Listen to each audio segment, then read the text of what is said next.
So we're delighted to welcome you all to this evening's lecture with Dr. Helen Davis, Anna Swan, the Canadian Giantess, rereading the Victorian Freak Show.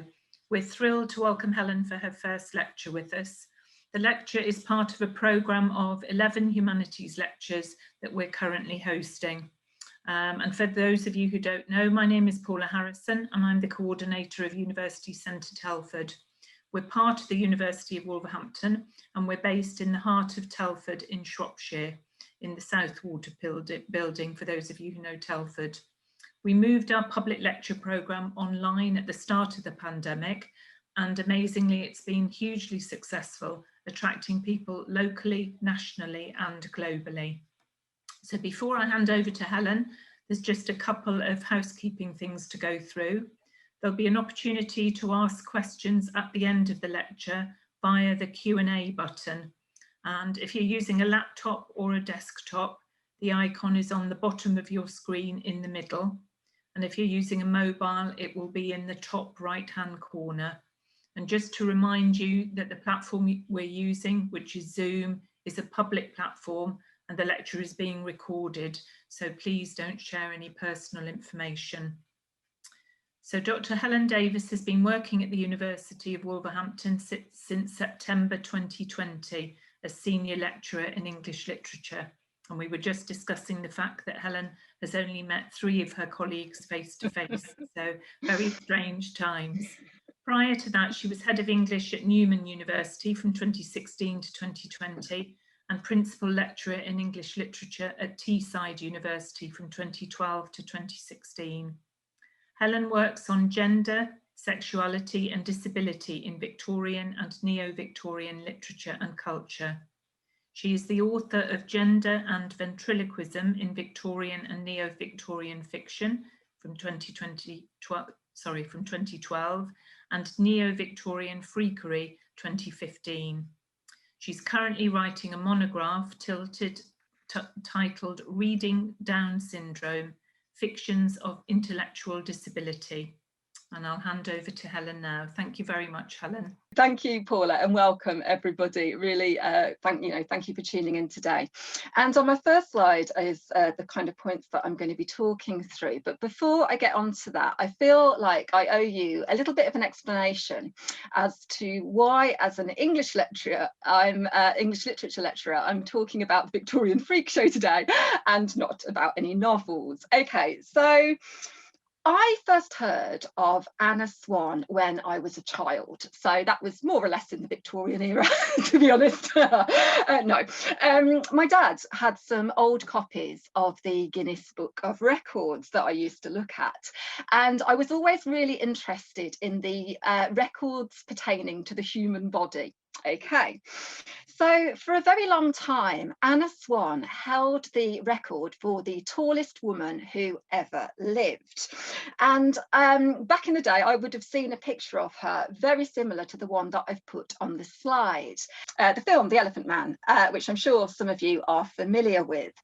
So this is a fictionalized version of the experiences of Joseph Merrick, who is renamed John in the film. And the way the freak show is represented in this film is as a violent, exploitative and abusive space. And, you know, Merrick is terribly unhappy until he's rescued by the medical profession, basically. Of course, there has been a more recent film version of the 19th century freak show, which I'm sure that some of you are much more familiar with, and that is The Greatest Showman, which came out in 2017. So this film, popular though it is a wildly fictionalized version of the life of freak show promoter P.T. Barnum. And it represents him as a progressive saviour and champion of his performers.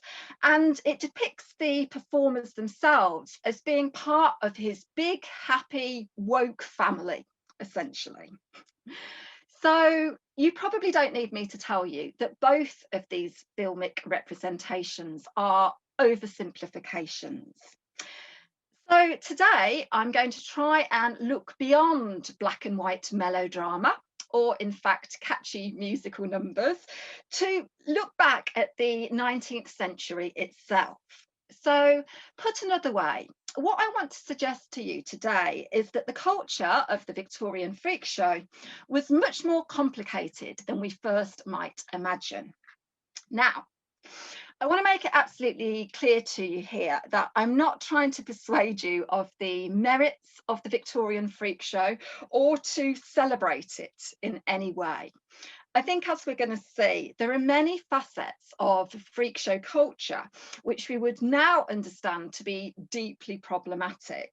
So not only ableist, but very racist and sexist as well. And it is indeed at times very exploitative. But one of the reasons I've chosen to tell you the story of Anna Swan is that I think her case study gives us a fascinating insight into some of the conflicting impulses, the ambivalent tensions between exploitation, but also self-expression that the Victorian freak show allowed for some performers. So, having worked on this topic for some years now, I'm always really cautious about replicating some of the more offensive or shocking aspects of the freak show. So, put another way, by discussing these performers, how do we avoid putting them on display all over again? And even worse, in a posthumous context where they're not even around to speak for themselves. So, that isn't easily answered, and I'm really open to the criticism that is actually what I'm doing. But what I hope today that I'm going to do is more in keeping with the words of the critic Rosemary Garland Thompson here, and her suggestion that freak show scholarship must, and I'm quoting, and the quote's on the slide, keep a steady focus on the materiality of the people who performed as freaks and the particular circumstances of their actual lives. Okay. So, admittedly, this is often really difficult because so much of what exists in historical archives about freak show performers is founded on fabrication, lies, fabulous fictions to entertain the public, which actually reveal very little of what the performers themselves thought of their circumstances. But there are some key facts of Anna Swan's life that we do know. And I want to keep a steady focus in this talk on Anna herself, and indeed some of the other performers I'll be talking about along the way. I hope that the extraordinary events of her life give us pause for thought around these complexities about exploitation and agency in the context of the Victorian freak show. And I'm particularly going to focus not only on disability, but on gender as well. So, I haven't got time to give a full detailed account of all aspects of Anna Swan's life. So at the end, I'm going to suggest some further reading for those who are interested, and there'll hopefully be time for questions as well, just as long as the technology holds up. I'm aware that my video seems to be on a bit of a delay, so I really hope that people are following okay and you can hear me all right. Okay. So much of the evidence that I am drawing on today is taken from the textual remnants of the Victorian freak show. So these are things like newspaper articles, promotional pamphlets and reviews. Hence, the title of the paper is Rereading the Victorian Freak Show. So that's another way of saying looking again at the Victorian freak show. But the course of my research on Anna Swan has also taken me to the fascinating Anna Swan Museum, which is at the Creamery in Tatamagouche in Nova Scotia. And I visited there in 2013, and it's wonderful. I recommend if you ever find yourself in Nova Scotia, go and check it out. It's worth the visit. And here I met the absolutely wonderful Dale Swann. Now, Dale is a descendant of Anna. There's a picture of me and him there at the museum. We're looking very serious, and I don't know why, because it's a very fun museum, and we had a very fun day. But Dale is also the curator of the Anna Swan Museum as well. So he has a wealth of family stories about Anna's life, as well as some really important archival material that I'm going to be drawing on today as well. So I'm not going to say too much about the museum itself, but I really recommend you look out for the forthcoming work of Dr. Louise Logan Smith, because she is writing a book about the way in which Victorian freak show performers have been represented in modern museum culture, and I've put that reference on the slide. And she's going to be talking about the Anna Swan Museum in that. And there's also a journal article that's forthcoming soon on a similar topic, so do look out for those, and I'll put those references on the slide at the end as well. Okay then, so without further ado, let's get on to Anna, and I'll just click the slide across. Okay, right, excuse me 1 second. Okay, so Anna Swan. Anna was born in the Millbrook area of the New Annan district of Nova Scotia, and this was on the 6th of August 1846. So she was the third of 13 children, and her parents, Alexander and Anne, were farmers, and they were of average height. That's something that people always want to know about, and I'll say more about them in a moment. So Anna's birth weight was larger than average, so around 13 pounds, which is certainly big enough, but not the 18 pounds that you might sometimes see reported of Anna's birth weight. I think that's an exaggeration. Okay, but Anna did begin to grow very rapidly in childhood, and as rumours spread of a very tall girl living in the local area, curious visitors might drop into the farm to see her. So by the time she was 4 years old, she was over 4 foot tall.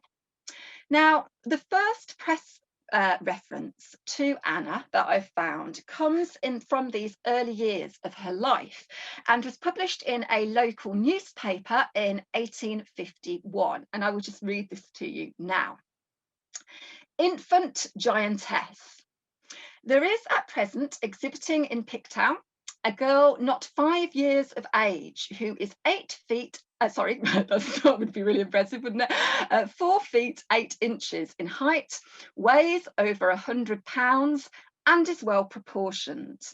She is accompanied by her mother, a woman of small size and interesting appearance.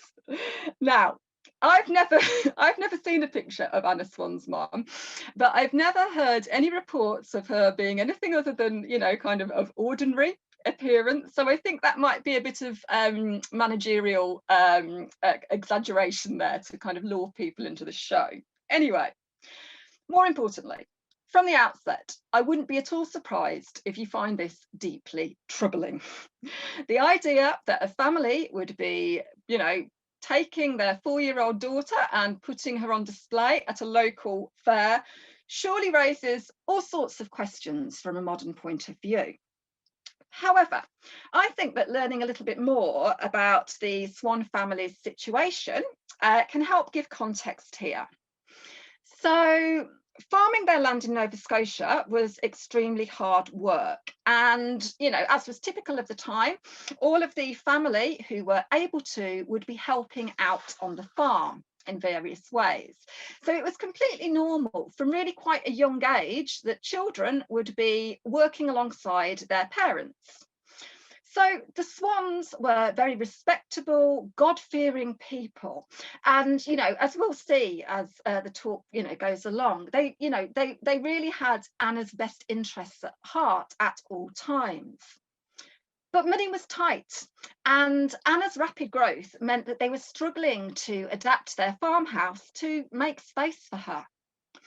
So when I interviewed Dale, back in 2013, he suggested that one of the issues was that obtaining shoes for Anna was becoming a real issue, comfortable shoes for her. And so the family was advised that visiting the fairs could actually assist in getting this sort of support for their daughter. So that's in terms of raising money for shoes, but also, of course, there would be travelling salesmen at these fairs, and so they'd have the opportunity to talk to people and maybe get a discount, this sort of thing. So a critic called Nadia Durbach, and the reference to her work is going to be on the last slide, she's written an excellent cultural history of the Victorian freak show. And she explains that contrary to our modern assumptions, performers of all ages tended to be marketed very carefully to appeal to family audiences. So freak shows were a democratic form of entertainment. People from, every walk of life would go and visit these forms of entertainment. And managers were always at pains to reassure family audiences of the respectability of the performers. I think we even see this tendency in that brief advert, with Anna being described as well proportioned. So reading between the lines, I think what the promoter is saying is, nothing shocking awful here, folks, don't worry, essentially. So put another way, the way some performers were promoted was not sensationalized. It was not prurient or othering. This just wouldn't have been acceptable to respectable audiences wanting to see respectable shows. So the location of this exhibition picked out was in the general, local area, the equivalent of a day trip for Anna's family. And of course, it's stated here, she was always accompanied by her mother. Okay. So just moving on. It's also important to bear in mind that Anna actually spent much of her childhood caring for her younger siblings on the farm, rather than being dragged around, local fairs and things like that. So when I interviewed Dale, he gave me this family story, which I think gives you a real insight into how these early years might have been for her. And here I'm quoting from the interview that I did with him. So he told me, one day, a visitor to the farm, a stranger to the community, referred to her as a dafty. He went to visit the house and very quickly concluded that she was well-spoken, well-read, had aspirations of being a teacher. She was not a dafty. Just as the other children at school found her tall, she found them small. So I feel that this incident, it reminds us of how prejudice works. People make assumptions based on appearance. And what we see here is a very Victorian conflation of physical appearance with mental capacity. The visitor is assuming that Anna's mind would be different on account of her having a different body. However, what we can also see here is how the young Anna could hold her own with this really rather bigoted visitor. And furthermore, that comment from Dale about Anna's relative perception of her classmates also suggests that from an early age, she was a person determined to take the world on her own terms. So, as Dale is suggesting there, Anna's initial ambition was to become a school teacher, and in her teenage years, she begins studying at a school in Truro, and that's Truro in Canada. She was staying with an aunt to achieve this. Okay. However, family accounts indicate that this was not an especially happy time for Anna. She found the classroom literally constraining because by this time in her teens, she was well over 7 foot tall. Furthermore, she was not always treated kindly by the local people. So these weren't the local people who, you know, knew her, who'd known her, seen her grow up as an individual. And so being stared at in the street, being stopped in the street, being mocked even, was understandably very challenging, you know, for anybody, let alone a teenage girl. However, as they say, fate had something else in store for her. So she returns home to New Annan, and she is rethinking her ambitions to be a teacher. And around the same time, a certain P.T. Barnum hears about a very tall teenage girl living in Nova Scotia, and he sees a business opportunity. And so he sends off one of his agents to persuade her to come and work at Barnum's American Museum. However, according to Swann family law, Anna's family were not impressed by this first approach. So this is what Dale says was the attitude. It was one thing for them to accompany their child to the exhibition in Halifax, but another thing to say yes to an agent from P.T. Barnum in New York. No daughter of mine is going to that wicked city to be gaped at, her father allegedly said. Okay. You can't blame them, to be honest. You can't blame them at all. By this stage, okay, so this is the 1860s, Barnum had already achieved notoriety. And this is through exhibiting an enslaved, disabled African-American woman named Joyce Heth. So Barnum bought Joyce Heth, shockingly. This was the time in, North America when slavery was still legal. And he put her on exhibition as the former nursemaid of George Washington, claiming that she was around 160 years old. When she died in 1836, a public autopsy was performed to determine how old she was. And it was revealed that she was around 70. So we didn't see that bit in The Greatest Showman, did we? But, you know, all joking aside, this is horrendous. And it's crucial, I think, to know about stories like this, to understand just how low promoters would in fact think to make money in the context of 19th century freak show culture. So back to Anna then. Her parents' reaction tells us something about the very diverse outlets for freak show performances in the 19th century as well. So there were local fairs, travelling fairs, museums, exhibition rooms, private audiences. These were all part of the circuit for performers. So it was on the third visit to Anna's family that Barnum's man finally convinced Anna to join Barnum's troupe of performers in New York.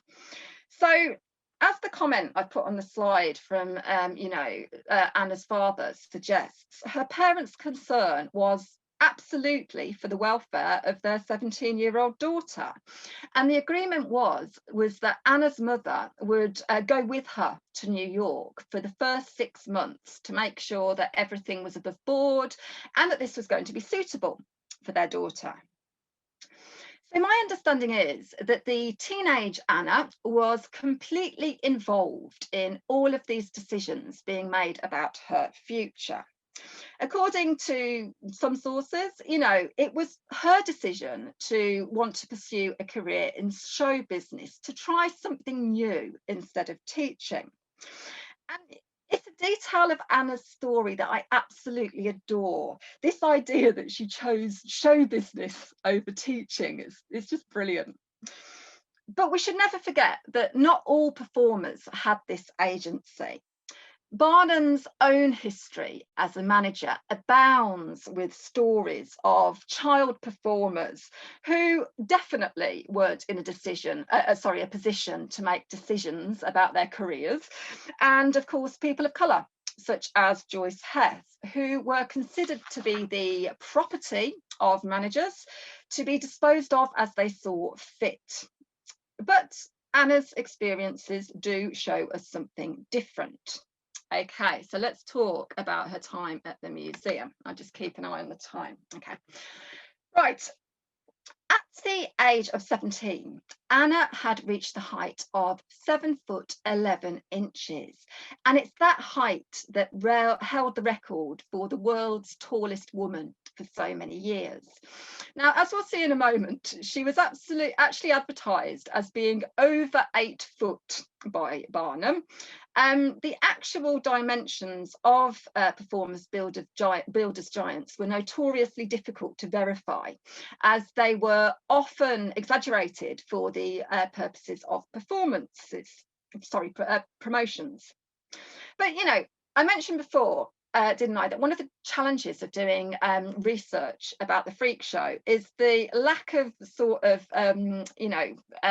verifiable documents to base your research on. As I said, so much is fabrication, so much is fiction, you know, it's very hard. But at the Anna Swan Museum, Dale actually has a copy of Anna's contract, which was made in the 1860s with Barnum's Museum. And it's a fascinating document. So that's, you know, my own picture I took of it when I was there, but I've just put that on for decoration. I'll pick out the highlights for you. So this contract stated that she should be paid $23 a week in gold. And some years ago, I worked that out on some way or other, and that was around $500 a week in today's money. So that's pretty good for a teenager to be earning. On top of that, she had full accommodation and board. She was given a complete wardrobe for her appearances, and that would have been, you know, at a considerable cost, considering her height. She was allocated a tutor so she could continue with her studies, and a chaperone as well. She was allowed to make additional income from the sale of pictures of her, and this is so important. The contract states that after the termination of her contract, that she would retain the rights to those images. Okay, really important. She even had a notice period of 30 days.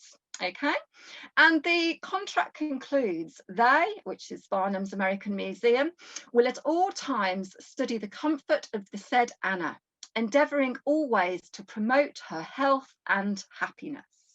Okay. So this is a really rare artifact, you know, that even if, many performers probably didn't have contracts, they haven't been preserved. So this is really special. So Dale's interpretation of this, and indeed the Swans, the Swans family, was absolutely clear. This was an excellent career choice for Anna, which afforded her considerable wealth and opportunities beyond really rather ordinary existence as a farmer's daughter. And for me, that detail about her controlling the rights to her own image is so important.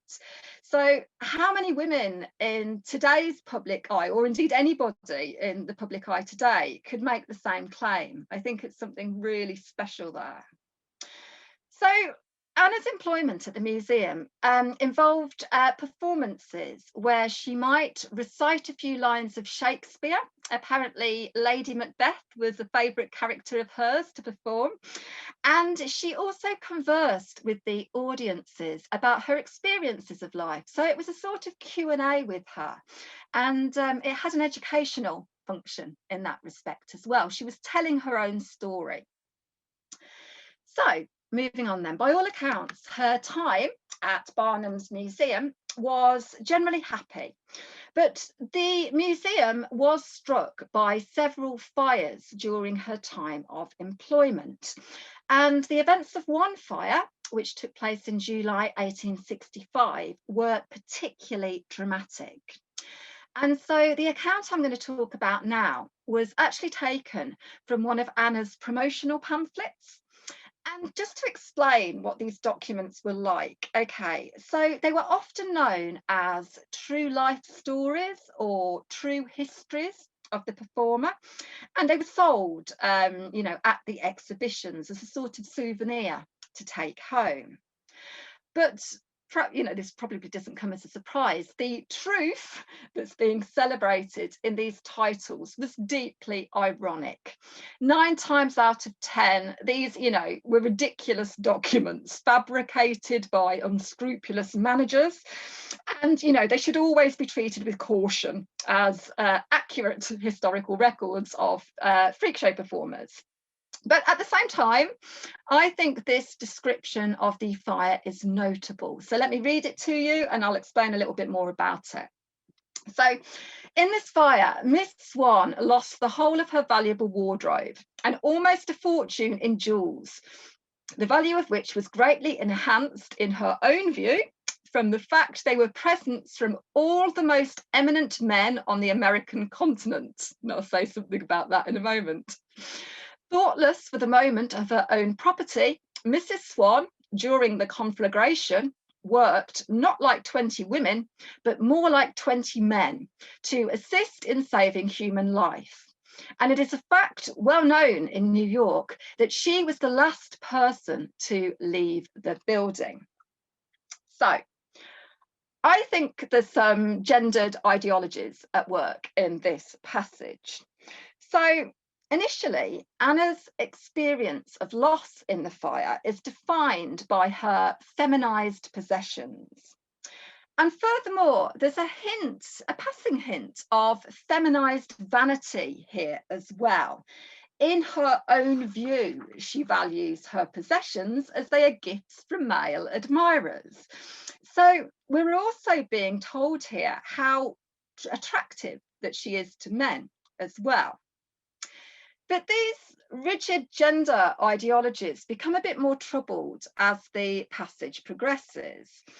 So, to work like 20 men implies traditionally masculine characteristics such as physical strength and bravery, rather than the presumably less effectual contributions that 20 women might make. Okay. Now, what's really interesting about this in the pamphlet is that it actually omits one of the more sensational details of Anna's experience in the fire. I'll click this over to the next slide in a moment, but there's an account in a New York newspaper which explains that because Anna was so tall, it was very difficult for her to escape, and she was stuck on the 3rd floor of the museum. And so the fire crew in attendance basically had to break down a wall and, winch her down in front of the assembled crowd, which, I'm sure Anna was very pleased to be rescued, but that just must have been mortifying in all sorts of ways. So why would such a detail be passed over in the pamphlet? I suspect that it's because there doesn't want to be, whoever wrote this did not want to emphasize her feminine vulnerability. Okay. And so in some ways that makes the accounts I'm going to discuss in a moment all the more notable for her, for their desire to fix her in a traditionally feminine role, if that makes sense. And it suggests to me, I might be wrong about this, but that Anna might have had some hand in actually writing this pamphlet. I've got no evidence to suggest that. It's just like a feeling I get about it, having read a lot of these over the years. Anyway, so let's have a look at some of the other accounts of this then. I'll just keep an eye on the time. Okay, make haste time. So the very first mention I found of Anna Swan in the British press comes in relation to the reporting of this 1865 fire. So the Morning Post, which was circulated in London, ran a very long article on the destruction of the museum and made the following comments on Anna, and I'll read this to you. The giantess Anna Swan had a narrow escape. She was found at the head of the stairs in a swooning condition from the smoke and was with difficulty extricated out of the building. She lost everything except the clothes she wore, and in her trunk were $1,200 in gold, besides more in greenbacks and all her clothing. So we see here the emphasis is on Anna's weakness, her fragility in the face of danger. The comment on her being extricated with difficulty constructs her larger size as an obstruction, as an awkwardness. But interestingly, again, it passes over the more sensational details of the rescue, but we see this in the New York Tribune account, yeah, with 18 men grasping the other extremity of the line and lowered. You know, Anna Swan was lowered down from the 3rd story amid enthusiastic applause. I mean, can you imagine? Oh, anyway, so why is there this difference? Why is there this difference? Now, I wonder myself whether this is about a certain investment that the British press has in presenting giantesses in a certain way to the British reading public of the time.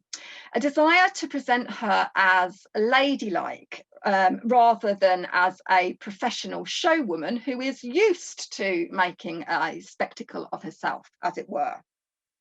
So I've got some further evidence for that theory, that it isn't just based on that. Okay, bear with me. So here, okay. So in 1869, Anna Swan was still under the management of Barnum, and she embarked upon a British tour. Okay, so I'll talk more about this in a moment. And this information, this notice, appeared not only in the Belfast newsletter, but in publications all over the country, you know, in Britain, Scotland, Ireland. You know, this was sort of blanket coverage. Okay, so let's have a look at it. A giantess. Among the cabin passengers just arrived from New York by the SS Columbia was Miss Anna Swan, a native of Nova Scotia, but of Scotch descent, who is en route to London and Paris. Miss Swan is stated to be 8'1" in height, there's the exaggeration, and stout in proportion, weighing about 400 pounds.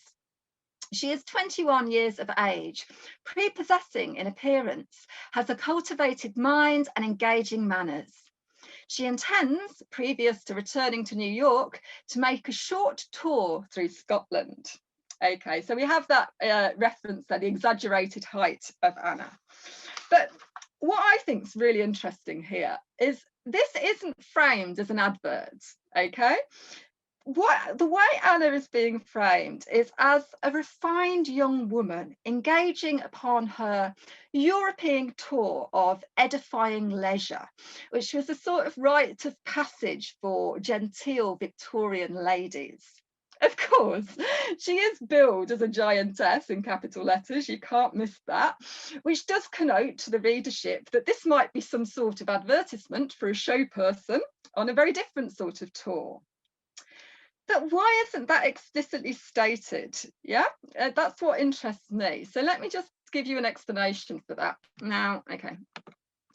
So Anna Swan's presentation in the Victorian Freak Show is very much in keeping with what's become known as the aggrandized mode of presenting performers. So I wouldn't expect you to be familiar with these terms, the exotic and the aggrandized mode. These come from the Freak Show historian Robert Bogdan, and I've put a reference to his work on the slide at the end, and he will explain to you what these are. So in the exotic mode, the emphasis was on how different and in many cases inferior the person on exhibit was. With the aggrandized mode, the presentation emphasized how, with the exception of the particular physical, mental or behavioral condition, the freak was an upstanding, high status person with talents of a conventional and socially prestigious nature. Okay, so let me just, you know, given that context, just click back a moment and let's take a look at this advert again. So Anna's nationality as, you know, coming from a native of Nova Scotia is, you know, kind of emphasised here. But isn't it interesting how she's distanced from being perceived as foreign, and I put that in scare quotes, by the emphasis on her Scottish heritage? In any case, Nova Scotia isn't going to signify as exotic to a British readership at this point in history. It might signify as, say, rustic, which might be considered to kind of slip down into uncivilized. I think the use of the term native might be quite important there, quite a loaded term in terms of the Victorian context of empire and, you know, the colonies and all of that. But note those details of her appearance, her mind, and her manners. She's positioned as being attractive, sophisticated, and refined. So the ideologies of Victorian middle-class femininity are being brought to bear on her presentation as a performer.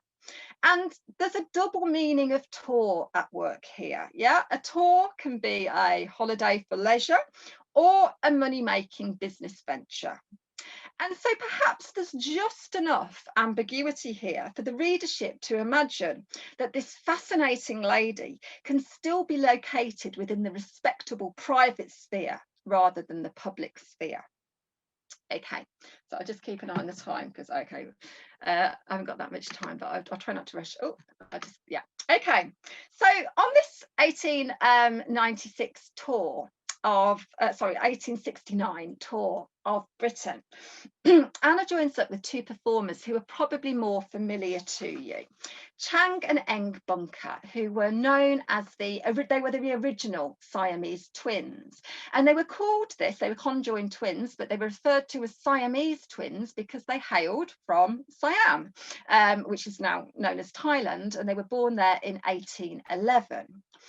So they were xiphopagus conjoined twins, which means that they were joined by a small band of cartilage at the chest, at the sternum.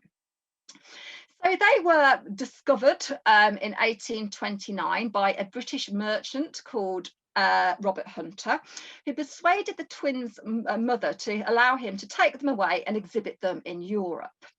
And so when he took them away, they were in their teenage years, they were minors, and they embarked on this extensive tour of Britain, of Europe, of the US as well, and they were wildly successful. But as minors, they had a very oppressive contract. They had no freedom. And so, excuse me, when they reached their maturity, they broke the oppressive terms of this contract. Sorry, I'm losing my voice. They broke the oppressive terms of their contract and they became their own managers. Okay, so during the 1840s, they met and married two sisters. Okay, so Chang marries Adelaide Yates and Eng marries Sarah Yates. And they settle down in Northern Carolina. They retire from show business, and they run a plantation, a farm. And I think one of the really shocking bits of information from a modern perspective to learn is that they employed slaves, African-American slaves on this farm. This was in the Deep South, and this was the norm of the time. Okay. So, you know, they had lots of children as well. Chang and Adelaide had 10 children, and Sarah and Eng had 11 children, which is interesting, isn't it? But I haven't got time to go into all of that now.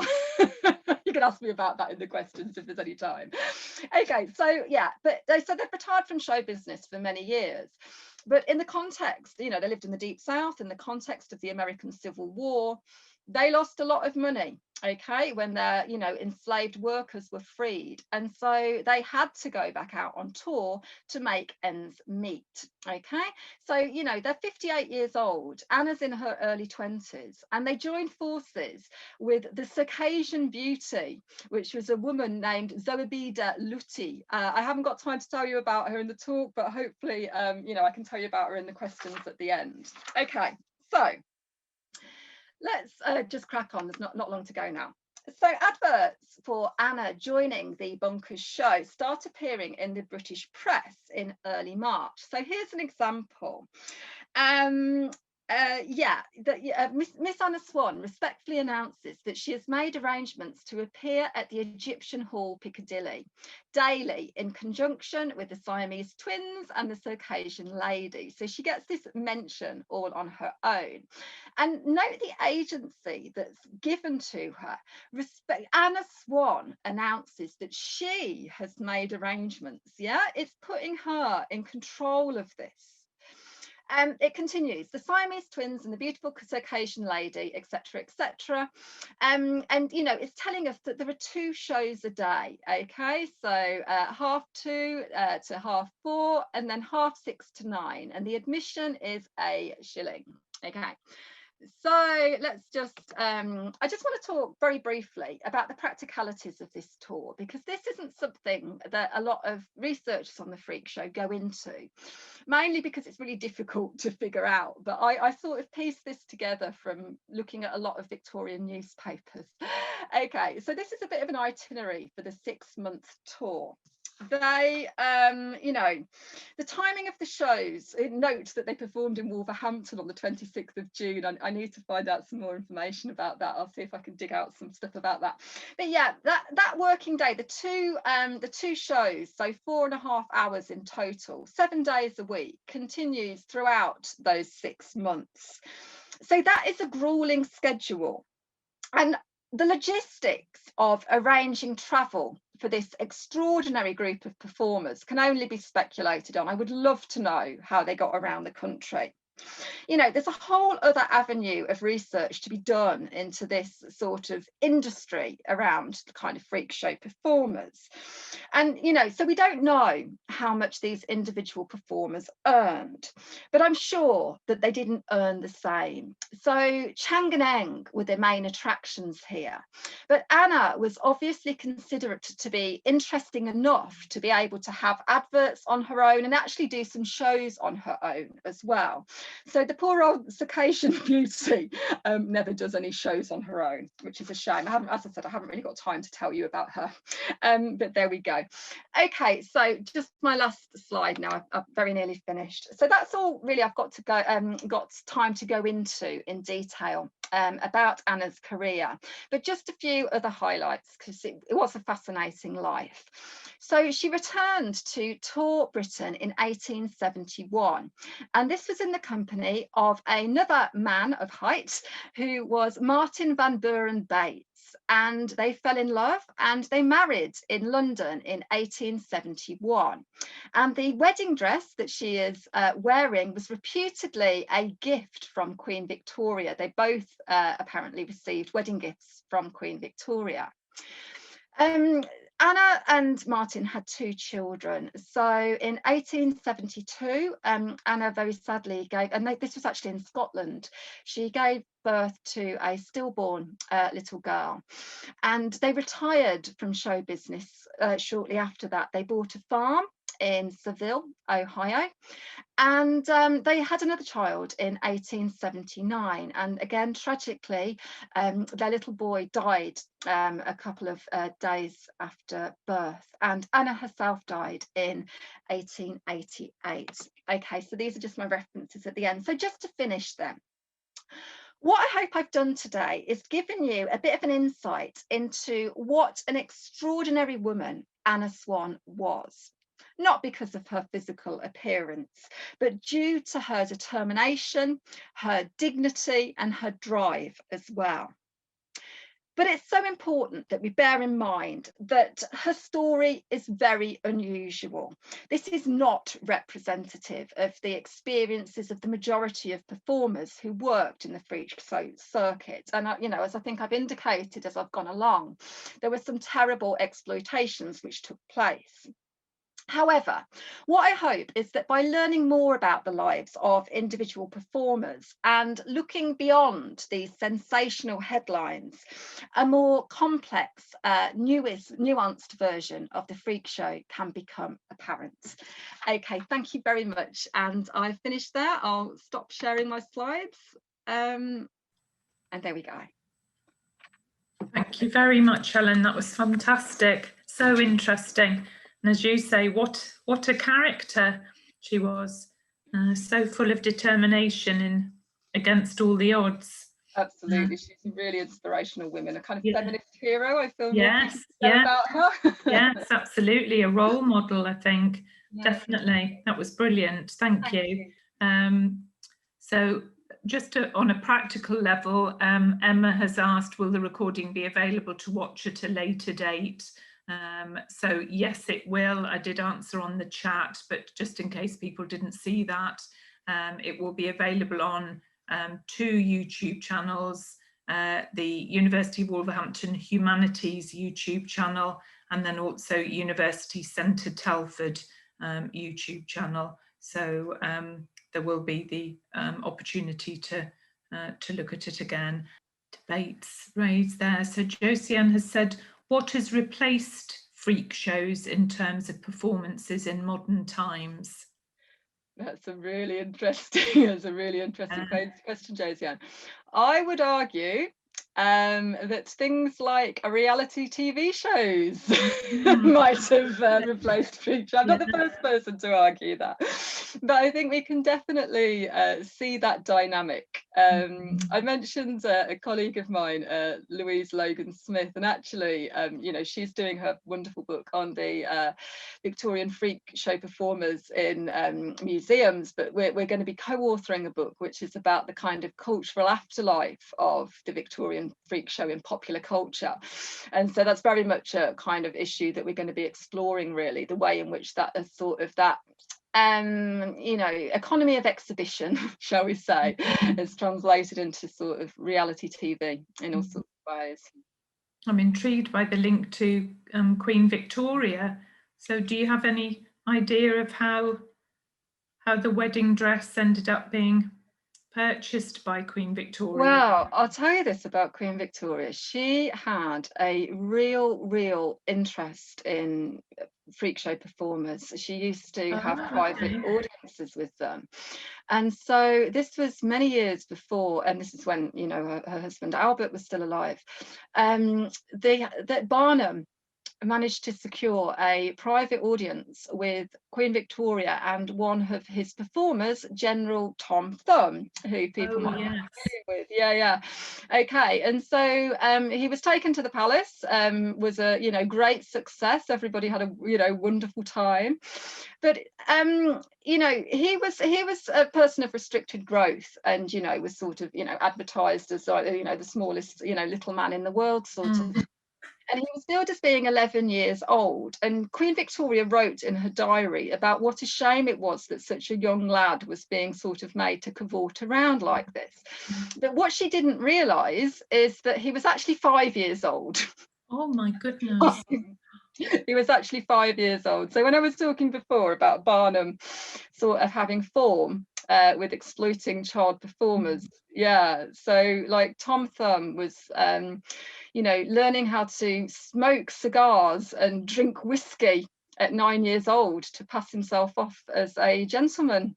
Really shocking. That is shocking. It's really shocking. But yeah, so no, there's a lot of what's interesting about Anna Swan and this connection with Queen Victoria is there have been claims that she actually that her and Martin had an audience with Queen Victoria, but personally I've never found any evidence for that. This was at a time when Queen Victoria was actually you know, kind of in deep mourning, really still. Do you know what I mean? So she wasn't kind of going out and about, really.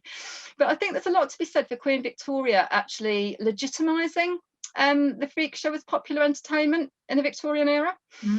By the time you get to the end of the century, it's fallen out of favour. It's considered, you know, and that's why performers such as Joseph Merrick were not considered to be tasteful or respectable, and you know, those kind of shows were being shut down, really, and chased out of town. But it was very different in the heyday, very different form of entertainment. So yeah, the royal seal of approval. Very interesting. So thank you, Paula. Yes. And Josiane says, can you tell us about the beauty? I can. I'm so glad you've asked that. I feel really bad I don't get a chance to. So okay, so Cajun Beauties, they were a really, this is so Barnum, like Barnum invented this type of act, and it's what's known in, I suppose, freak show terminology as a gaff. Okay, so like a fake freak. I'll put that in scare quotes. So Caucasian Beauties supposedly hailed from the northern Caucasus area of Russia, and in the early 19th century, that it was considered that the people from this area of Russia were the purest example, and I put that in scare quotes, the purest example of the white race, that the women were particularly beautiful. And so Caucasian Beauties were this idealized version of feminine beauty, and they were always accompanied by these really dodgy stories about being rescued from Turkish harems and things like that after being sold into white slavery. And Barnum introduced these in the 1860s, and it was complete drivel. I mean, like that picture of Zobeda with you know, this amazing what looks like afro hair, and she was a white woman, and so basically what Barnum did was like put beer on their hair and sort of spiked it up to make them kind of look more exotic in some way. So these women had never seen Russia. They were recruited from the streets of Brooklyn, essentially, in New York. So yeah, but it is interesting, isn't it, that you know, performers such as that, who had no, you know, disability, they were actually different in any way, they were just essentially in costume, were being exhibited alongside people with truly, you know, extraordinary appearances such as Chang-Neng and Anna Swan. So it's not surprising that the poor old Caucasian Beauty was only ever a support act, really. So there we go. Thank you for asking, Josie. Well, thank you ever so much. That was absolutely fascinating. I think I'll be going off and doing some research now on the brilliant Anna Swan. Thank you so much, Paula. That's so lovely. And thank you for sharing this today. And thank you, everybody. Thank you very much. Thanks, Helen. And thank you to everybody who's joined us this evening. It's been an amazing lecture, and hopefully inspired people to go off and find out more. Thank you very much, everybody. Lovely. Thanks, Helen. everybody. Bye-bye. Bye-bye. Bye-bye.